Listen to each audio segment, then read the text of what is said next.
Magandang umaga, kumusta po? Narito po ulit ang update natin para sa lagay ng ating panahon.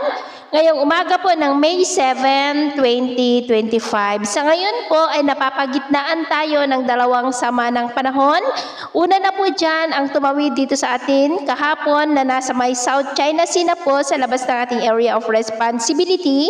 At may bago ulit na LPA na nasa silangan po ngayon ng Eastern Samar. Ang dalawang sama ng panahon na ito ay posibleng malusaw rin anytime pero asahan natin na ang nasa silangan ng Eastern Samar ay magdudulot ng cloudy skies with isolated rain sa ilang bahagi ng Kabisayaan at Southern Luzon ngayong araw.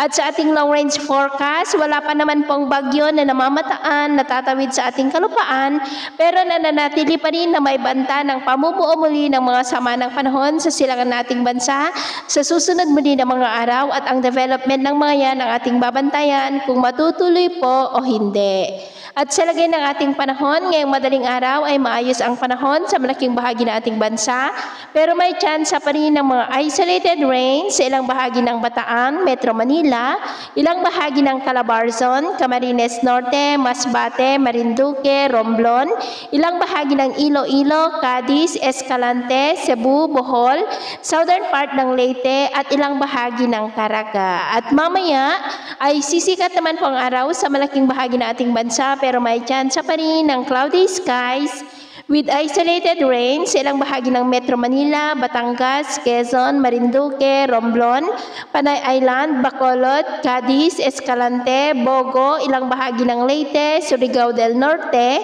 Bislig at ilang bahagi ng Davao Oriental. At mamayang hapon, mas maraming lugar po ulit ang makakaranas ng cloudy skies with isolated rains. Kaya kung lalabas tayo sa ating mga tahanan, ugaliin lamang po natin lagi ang magdala ng kahit anong panangga natin sa init ng araw at proteksyon na rin po sa mga biglaang buhos ng ulan. At sa atin naman pong mga baybayin, wala naman po tayong nakataas na namang gale warning signals, pero iba yung pag-iingat lamang po kung papalaot tayo para po mas makaiwas sa mga sakunang pangkaragatan.